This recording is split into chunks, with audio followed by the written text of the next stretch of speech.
Hello friends, good morning. Today we are learning chapter 3 Struggle and Retaliation and Struggle of British Empire. Retaliation and Struggle of British Empire. The Western countries discovered colonies in different countries to fulfill their economic goals.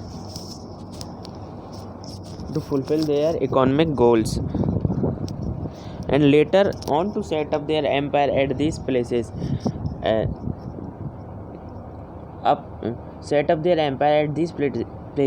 British colonial era in India began with trickery, atrocity, exploitation.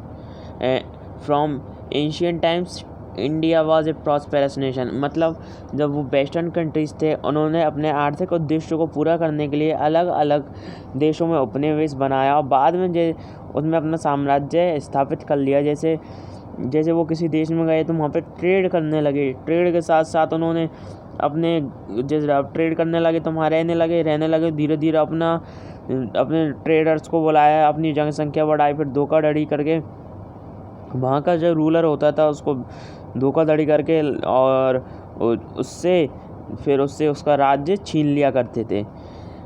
The colonial era in India began with treachery, atrocity and exploitation. जो भारत में colonial era, Bharat में British उपनिवेशवाद की जो शुरुआत हुई थी, ट्रैक्टरी, छल कपट, एट्रोसिटी, अत्याचार और एक्सप्लॉयटेशन, शोषण से हुई थी। From ancient times India was a prosperous nation. प्राचीन समय से ही भारत एक समृद्धशाली देश रहा है। Therefore along with birds other countries the British always eyed India with good and were always in search of opportunities to explore the Britishers arrived in the Britishers to exploit and full stop. The Britishers arrived in India in form of traders. Soon they transformed themselves into rulers. अंग्रेज़ों की जो निगाहें थी वो हमेशा भारत पर ही रहती थी, क्योंकि भारत में ज़्यादा धन था और वो ब्रिटिशर्स फिर धीरे धीरे भारत में आने लगे और वो हमेशा मौका ढूंढते कि कब हम भारत पे अपना कब्जा बनाएं, उसको अपनी कॉलोनी बनाएं और उसको एक्सप्लॉयटेशन करें। और ब्रिटिशों की हमेशा नज़र रहती थी कि कब इनकी नज़र हटे। भारतीयों को हमेशा सावधान रहना पड़ता था, नज़र हटी और दुर्घटना घटी जैसा हाल था। और भारतीयों की नज़र हटती और अंग्रेज़ अपना मौका मार लेते, जैसे उन्होंने 1600 ईस्वी में मारा था, जिसको हम अभी आगे पढ़ेंगे। जो ब्रिटिशर्स थे इंडियन ट्रेडर्स की फॉर्म में आए थे। जैसा कि हमने ऊपर बताया था कि जो उन्होंने धोखाधड़ी करके अपना उपनिवेश बढ़ाया, ऐसे वो ट्रेडर्स की फॉर्म में आए थे। और जब वो ट्रेडर्स की फॉर्म में आए थे, जो सून दे ट्रांसपोर्ट देमसेल्व इनटू रूलर्स, उन्होंने बाद में अपने आप को रूलर्स मतलब धोखाधड़ी करके सारा राज्य हड़प लिया। Due to the Britishers India social, economic, cultural fabric and ethos system endured a significant setback. जब भारत में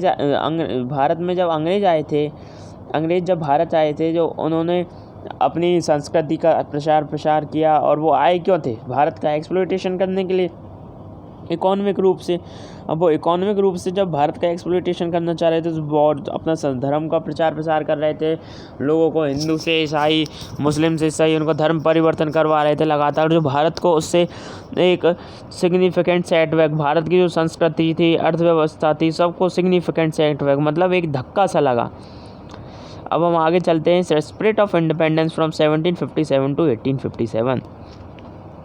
On 23 September 1680, some major British traders started, मतलब ऑन 23 सितंबर 1600 ईस्वी ये डेट है जब से अंग्रेज़ों ने भारत में अपना व्यापार चालू किया था। ये जो डेफिनेशन है ये बहुत इंपॉर्टेंट है। The governor and the company of merchant of London trading into the East Indies. जो मतलब जैसे एक कंपनी होती है, कंपनी में मर्चेंट काम करते हैं, जैसे मुकेश अंबानी जी हैं, या फिर कोई भी आप बिजनेसमैन ले लीजिए बड़ा, जैसे बिल गेट्स, तो उनके गवर्नर तो बिल गेट्स है, पर उनके नीचे जो सारे काम करते हैं वो उनके मर्चेंट्स, और उनके नीचे तो बहुत सारे टाइप के वर्कर काम करते हैं। पर अपन एक एग्जांपल के रूप में लेके चलते हैं, वो गवर्नर और उनके जो नीचे काम करते थे वो मर्चेंट। ऐसे ही जो भारत में ईस्ट इंडिया कंपनी आई थी, तो the governor and company of merchant of London trading into the East Indies. जो गवर्नर आए थे और जो गवर्नर अपने साथ जो कंपनी के मर्चेंट लाए थे, वो ईस्ट इंडिया में ट्रेड कर रहे थे in the form of joint venture. Joint venture मतलब मर्चेंट एक दूसरे का सहयोग कर रहे थे। ऐसा नहीं कि एक मर्चेंट एक से बात नहीं कर रहा और मतलब अलग से कोई किसी में मतभेद नहीं था, वो सारे एक साथ मिलकर काम कर रहे थे एक यूनिटी के रूप में, कॉल्ड ईस्ट इंडिया कंपनी। और इसी को ईस्ट इंडिया कंपनी कहा गया। यहाँ पे मतलब ये है कि जो बाहर से जो ट्रेडर्स का ग्रुप आया था इंग्लैंड से, गवर्नर का कंपनी, उनके गवर्नर आए थे और उनकी कंपनियाँ आई थी, वो लंदन में ट्रेड कर रही थी। लंदन के जो आए थे ना, वो इंडिया में ट्रेड कर रहे थे, ईस्ट इंडिया में, तो और जॉइंट वेंचर में कर रहे थे, इसलिए इसको ईस्ट इंडिया कंपनी कहा गया। On 31 December 1600 AD, 31 December 1600 AD को Elizabeth first granted to a charter to this company. जो 1600 AD 31 दिसंबर 1600 AD को एलिजाबेथ ने फर्स्ट ने इनको एक चार्टर दे दिया, मतलब सोल राइट दे दिया कि अगर ईस्ट इंडिया मतलब ईस्ट के साइड के जो भी कंट्रीज है उनके साथ ट्रेडिंग की डील आप ही करोगे, तो इनको सोल राइट मिल गया कि और कोई नहीं आएगा इंग्लैंड से। तब ये ट्रेड करने इंडिया आए थे। In 1612 the East India Company established its permanent trading hub in Surat. और 1612 AD में इन्होंने अपना 31 दिसंबर 1600 को तो इन्होंने अपने ट्रेड की, 23 सितंबर 1600 को ट्रेड की शुरुआत करती थी और 31 दिसंबर को इनको चार्टर मिल गया था। और फिर 31 दिसंबर को जैसे चार्टर मिला, अब फिर उन्होंने 1612 में, इससे पहले भी किया था 1604 में, ये लिखा हुआ है फोर्ट सेंट जॉर्ज फोर्ट बना लिया था। अगर आए तो बेचारों को कहीं रहने की जगह तो मिलेगी। पहले तो उन्होंने नॉर्मल से घर ही बनाए थे, पर उसमें उसकी किलाबंदी करवा ली थी, क्योंकि उनका जो भी मार्केट का जो सामान था उसमें वो रखा रहता था, और धीरे धीरे उसकी बड़ी किलाबंदी करवा ली। और 1612 तक उन्होंने सूरत में मद्रास जो चेन्नई में पड़ता है, वहाँ पे अपना एक परमानेंट ट्रेडिंग हब बना लिया। और फिर धीरे धीरे जब ये ट्रेड करने लगे, इनका फोर्ट भी बन चुका था, वहाँ पे रहने लगे। जब 1717 AD आई, जब इन्होंने मुग़ल एम्परर फर्रुखशियर से obtained the ownership of land of 38 village. मगर मुग़ल एम्परर फर्रुखशियर को प्रसन्न कर लिया, उनके कोर्ट में गए थे, मुग़ल एम्परर ने बुलाया होगा, क्योंकि ट्रेडर्स को जैसे जान पहचान रहती है, जैसे अपन के PM जाते हैं मिलने विदेशी दौरों पे, जब वहाँ से मिलते जो वो फर्रुखशियर उस टाइम कहाँ जाते विदेशी दौरे पे, मतलब अपने जो जैसे अभी अपने न्यूज़ सुनी होगी कि PM मोदी ने बिजनेसमैनों के साथ अर्थव्यवस्था की बैठक की, ऐसे ही फर्रुखशियर करते थे। तो उनके ईस्ट इंडिया कंपनी के गवर्नर भी आए थे और उन्होंने फर्रुखशियर को प्रसन्न कर लिया, मतलब उनको अपनी बातचीत से लगा लिया। अंग्रेज़ तो आप जानते हो चालाक थे, जो फर्रुखशियर को, और फर्रुखशियर ने खुश होकर, और अपन के राजा भी कम नहीं थे, जो थोड़ी सी भी खुशी मिलती अंगूठी दे देते, सोने की चेन देते, ऐसे ही इनको 38 विलेजेस दे दिए। और फिर इन्होंने थोड़ी सी मांग की, महाराज सुन लो हमारी भी, कि आपने 38 विलेज तो दे दिए, वो ठीक है, पर हमें एक चीज़ और चाहिए। कि क्या बोलो, कि उन्होंने कहा था कि हमारी जो कंपनी के गुड़ हैं उनको ड्यूटी फ्री कर दीजिए, और जो हमारा टोल टैक्स लगता है उसमें भी आप कटौती कर दीजिए। और ही अलाउड, और जब उस टाइम राजा खुश थे तो उन्होंने कहा ठीक है, तुम्हारे आपसे कंपनी के गुड्स में कटौती कर देंगे, पर तुम्हें कुछ पे करना पड़ेगा। तो उन्होंने 3000 रुपीज़ के स्मॉल ग्रांट में अपना काम कर लिया। मतलब राजा ने उनको वो दे दी दस्तक, ये देखो ये लिख रहा दस्तक, और स्पेशल लेटर ऑफ अप्रूवल। इससे हमें पूछ सकता है व्हाट इज़ दस्तक। दस्तक एक क्वेश्चन बनता है इधर, और आपसे 2 नंबर का पूछेगा पेपर में, तो वो पूछेगा व्हाट इज दस्तक, special letter of approval, and we have to write that special letter of approval, the special letter of approval which is given by the Emperor Farrukhsiyar to the company बस। And the company paid more attention to Bengal, company ने अपना ज़्यादा attention Bengal की तरफ कर दिया, क्योंकि आपको पता है कि ये भारत का मैप है, भारत के मैप में जो भी कंपनी का रीजन पड़ता है वो बंगाल की तरफ, नॉर्थन सरकार थी जो उन्होंने ज़्यादा फोकस बंगाल पे कर दिया। और बंगाल पे और बिफोर, अगर अब आपको पता है कि 9th में आपने पढ़ा है कि जो इंडिया में ईस्ट इंडिया कंपनी से लंदन से तो आए थे, पर डच भी आए थे, डचीज़ भी आए थे, पोर्टुगीज़ आए थे, फ्रांसीस आए थे, बहुत सारी कंपनियाँ आई थी, और उनको 1757 ईस्वी से पहले अंग्रेज़ों ने हरा दिया और इस्टेब्लिश देयर सुप्रीमेसी, और अपनी संप्रभुता स्थापित कर ली। मतलब अब इंडिया वाले रीजन में कोई नहीं आएगा, क्योंकि अंग्रेज़ों ने सबको हरा दिया। और after obtaining Farman from the Mughals, अब मुगल से फरमान मिलने के बाद east India company increase its interference. और देखो मैंने आपको बताया था कि ऊपर दस्तक दिया था, दस्तक मिला था फर्रुखसियर ने 1717 AD को दस्तक फर्रुखसियर ने उनको दे दिया था कि लो दस्तक। अब वो दस्तक का फ़ायदा भी तो उठाते, उनके 3000 रुपये गए। एक normal see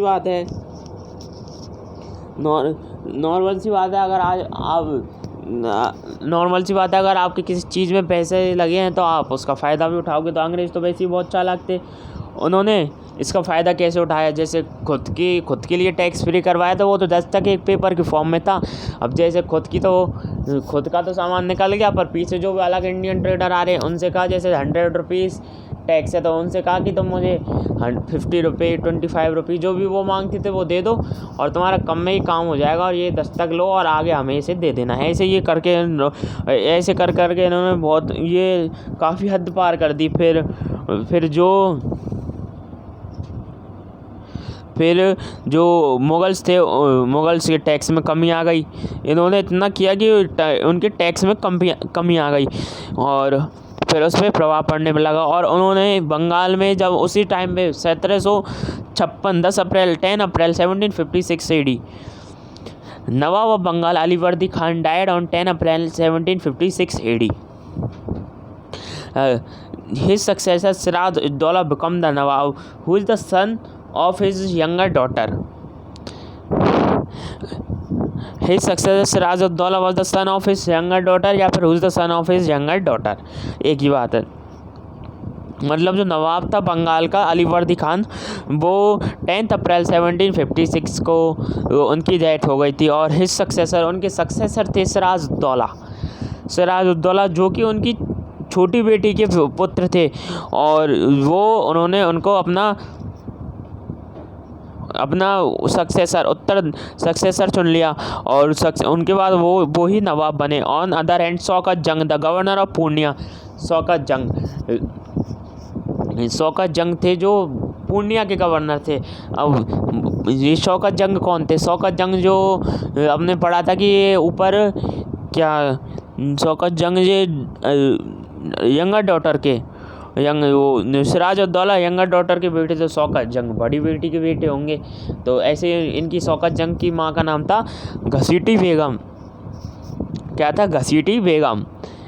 the governor of Purnia, ये शौकत जंग एक गवर्नर थे पूर्णिया के। जैसे बंगाल तो एक मेन रीज़न हो गया, जैसे मैं आपको एग्जांपल देता हूँ, इंडिया के PM प्रधानमंत्री मोदी और श्री नरेंद्र मोदी जी, और फिर उनके नीचे जो उनके गवर्नर काम करते हैं। अब अभी तो डेमोक्रेसी है, पहले तो राजतंत्र था जो फिक्स रहते थे और अपने हिसाब से बदल देते राजा, है ना। तो उनके नीचे उनके गवर्नर काम करते, जैसे अपन के CM गहलोत, ये कांग्रेस की पार्टी के, मतलब मैं एग्जांपल के रूप में दे रहा हूँ कि उनके नीचे उनके गवर्नर काम करते थे, ऐसे जैसे PM मोदी के नीचे उनके मिनिस्टर्स काम करते हैं। तो इनको पूर्णिया वाला एरिया संभाल रहा था, पूर्णिया वाला एरिया कंट्रोल करने के लिए दे रहा था। और इनकी भी ये ही also wish to become nawab, और इनको भी नवाब बनना था, पर क्या करें, नहीं बन पाए बेचारे। पर फिर उन्होंने, जब आप ब्रिटिशर्स तो जानते हो आप, divide and rule policy, the Britisher took advantage of this conflict and start patronizing the opponents of the nawab. मतलब ब्रिटिशर्स ने इसका पूरा लड़ाई का पूरा फ़ायदा उठाया और पैट्रोनाइजेशन मतलब उनके सारे जो दुश्मन थे उनको अपने शरण में ले लिया और अपने जो सारे दुश्मन थे उनसे हाथ मिला लिया। उनके जो सारे दुश्मन थे उनको जो अपने उनसे सबसे हाथ मिला लिया और आराम से युद्ध की तैयारी करने लगे। अब धीरे धीरे many reports regarding financial issue arouse between the Nawab and Britishers.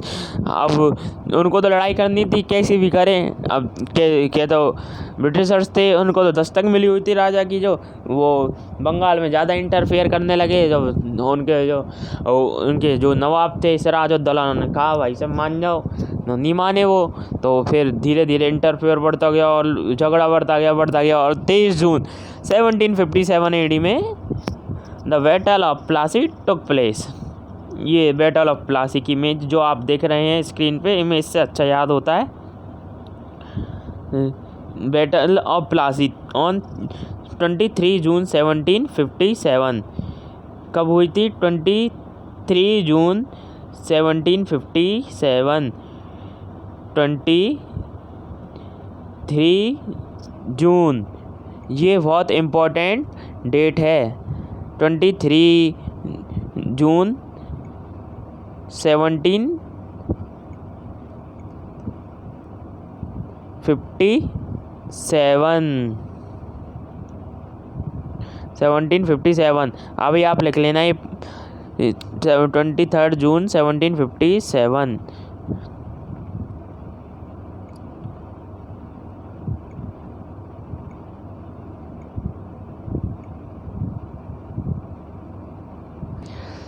अब देखिए कि 23 जून को वॉर हो गई। 23 जून 1757 the battle of Plassey took place in which the Britishers emerged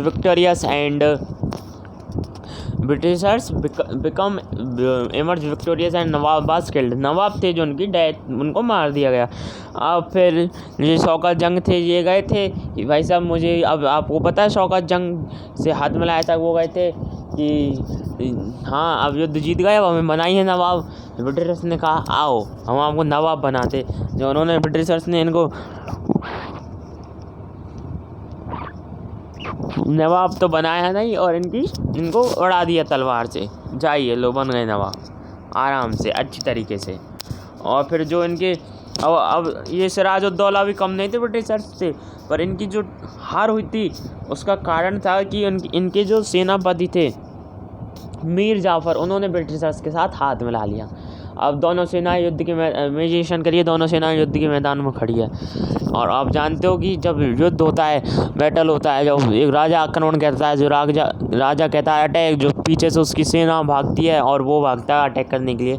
पर इसमें क्या हुआ था, तो ब्रिटिशर्स की तो चाल थी, उसमें फंस गया सिराजुद्दौला। उसमें राजा ने कहा अटैक और राजा आगे खुद पीछे सेना नहीं आई। मीर जाफ़र ने मना कर दिया। जब राजा अकेला चारों तरफ से गिर गया और उनकी डेथ हो गई, जो नवाब थे उनकी डेथ हो गई। The Britisher appointed Mir Jafar the nawab of the Bengal. और मैंने बताया था ना कि मीर जाफ़र से हाथ मिला रखा, तो मीर जाफ़र नवाब बना दिए। By which Britisher sovereignty was established in Bengal, जिसके कारण ब्रिटिशर्स की सॉवरेनिटी संप्रभुता थी बंगाल में स्थापित हो गई। On 1760 AD when Mir Jafar was not able to fulfill the financial obligation of Britishers, the Britishers appoint Mir Qasim as the nawab. और आप जानते हो कि जो ब्रिटिशर्स, तो ये कोई व्यवहार कोई मतलब नहीं था, उनको तो अपना काम निकलना चाहिए था।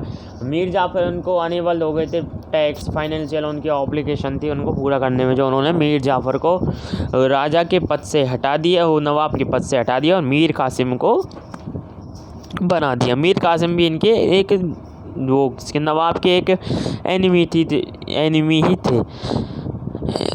and Mir Qasim made efforts for after becoming the Nawab. Mir Qasim make efforts for administrative reforms in Bengal, but he was unable to due to corruption and British interference. अब मीर कासिम बन गए थे नवाब। अब ये थोड़े दिमाग वाले थे जो उन्होंने सोचा यार ये तो बहुत बेकार सिस्टम है, ऐसे तो मैं भी नहीं हो पाएगा। जो उन्होंने कोशिश की थी एडमिनिस्ट्रेटिव रिफॉर्म्स की, पर ये प्रशासनिक बदलाव की, पर ये उसमें सफल नहीं हो पाए क्योंकि करप्शन था और ब्रिटिशर्स के इंटरफेरेंस के कारण। And dispute related to financial issue and grant of concession to began rise between nawab Mir Qasim.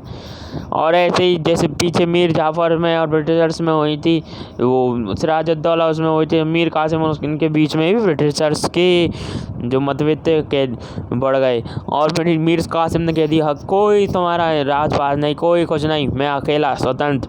और अंग्रेजों ने कहा अच्छा हमारी बिल्ली हमसे में आओ, मीर कासिम हमारा मीर कासिम और हमको यहाँ के दिखा रहा है। तो उन्होंने कहा फिर उन्होंने उस पर अटैक कर दिया मीर कासिम में। और ऐसे 22 अक्टूबर 1764 the battle of Plassey, the battle of Buxar took place. The battle of Buxar का युद्ध हो गया।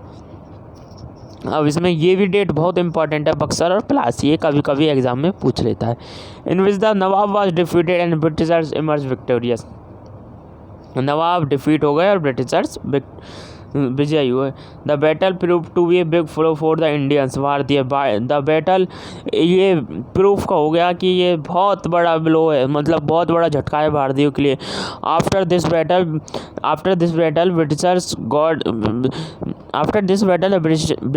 Got the revenue of Bengal, Bihar and Orissa. इस बैटल के बाद बंगाल, बिहार और उड़ीसा से उनको अधिकार मिल गया कि वो वहाँ से कर लेंगे। अब आप सोचोगे कि इन्होंने इंटरफेरेंस तो बंगाल में किया था और नवाब भी बंगाल का था, तो बिहार और उड़ीसा क्या रोल था।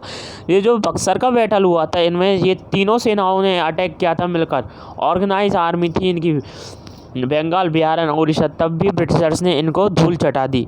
मतलब अंग्रेजी ये बहुत वीरता से लड़े, इंडिया की भाषा में कहते ये तीनों बहुत वीरता से लगे, पर एंड में इनकी डिफीट हो गए। As is a result Indian trader and industry experience setback. और इसी के कारण इंडियन ट्रेडर्स और जो इंडस्ट्री थी उनको बहुत बड़ा धक्का लगा। Struggle of British against the Marathas and Mysore. अब अपना अगला टॉपिक है struggle of the Britishers against the Marathas and Mysore. अब मराठा और मैसूर, मराठा तो मैसूर से बिलोंग करते थे, मराठा और मैसूर के बीच में अंग्रेज व का मराठा व मैसूर से संघर्ष, अंग्रेजों का मराठा व मैसूर से संघर्ष। In 18th century, the Marathas were a major power of India, but after the Battle of Panipat on 14 जनवरी 1761, 18वीं शताब्दी में जो 18वीं शताब्दी तक मराठा एक बहुत भयानक पावर थी। मराठाओं का दर इतना था कि ब्रिटिशर्स, आपने पिछले लास्ट चैप्टर में पढ़ा होगा कि जो क्या कहते हैं रणजीत सिंह से कि उनकी संधि हुई थी, और संधि के अमृतसर की संधि में उन्होंने कहा कि तुम उधर रहो, सिंधु नदी के उधर। तो जो वो तो रणजीत सिंह की बात रही थी, पर ऐसे ही इनका मराठा का भय था कि कोई भी अंग्रेज इधर क्रॉस करके नहीं आएगा सिंधु नदी को, और सिंधु नदी जिसने भी क्रॉस की उससे लड़ाई। और फिर जो अब इसमें मुगल थे, मुगल्स पे भी उन्होंने टैक्स ले लिए चौथ, और जो सरदेशों की जो टैक्स चलाए थे उन्होंने टैक्स लिए मुगल से। अब मुगल से बड़े परेशान उन पे जो उन्होंने फिर पानीपत की, आपने जो अपनी एक फिल्म बनी है पानीपत, वो तो आपने देखी होगी, बहुत फेमस है वो पानीपत में। उसमें मुगल्स ने उनको वो क्या कहते हैं उसको, सॉरी मैं भूल गया क्या नाम था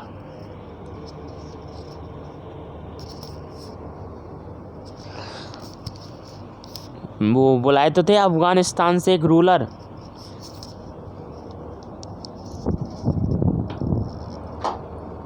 क्या नाम था जो अफ़गानिस्तान से जो रूलर बुलाए थे पानीपत के बैटल में, अहमद शाह अब्दाली।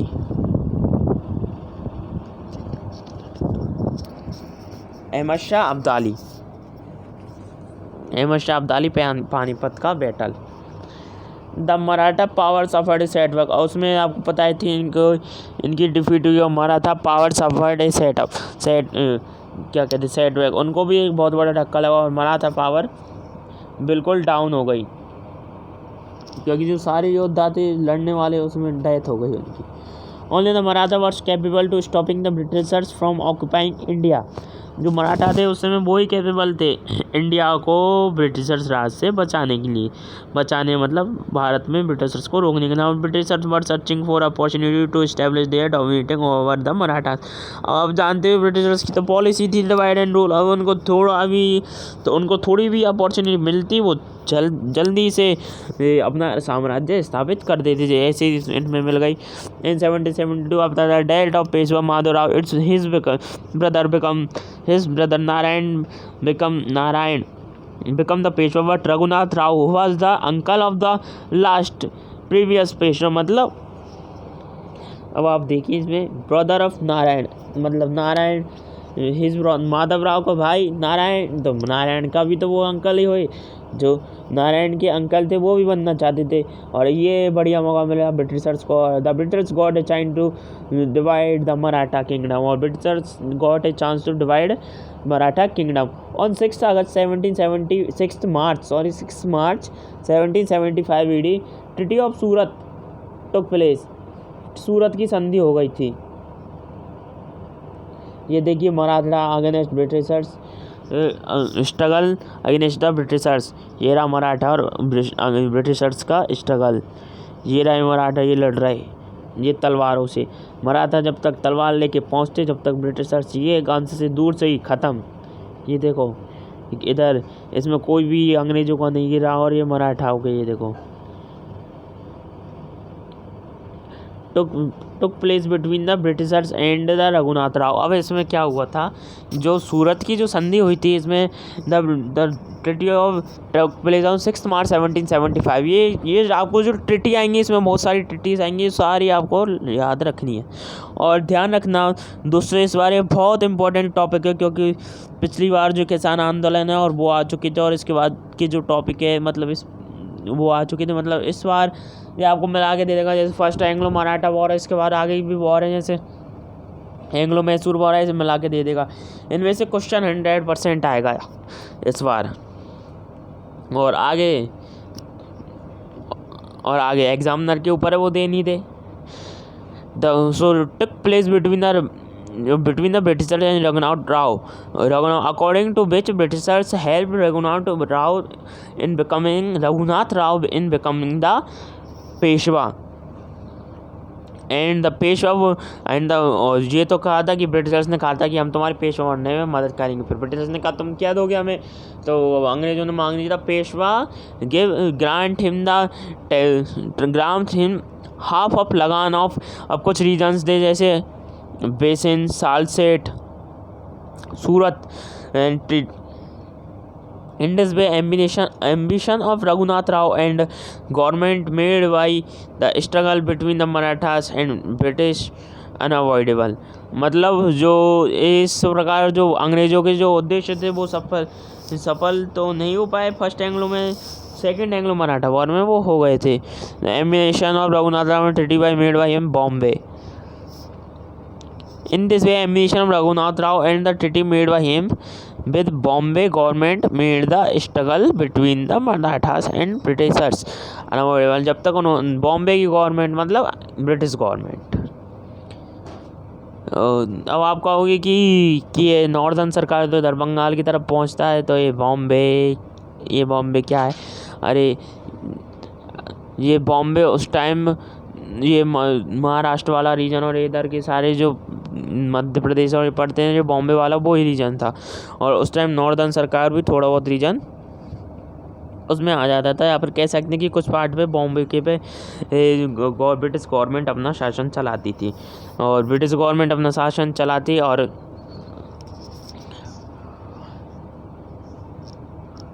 गवर्नमेंट अपना शासन चलाती थी तो उसको बॉम्बे सरकार कह देते थे। अब हम आगे first Anglo Maratha war, second Anglo Maratha war देखेंगे अपने अगले पार्ट सेकंड में। ये था part first. Please friends subscribe my video and like it and drop A like.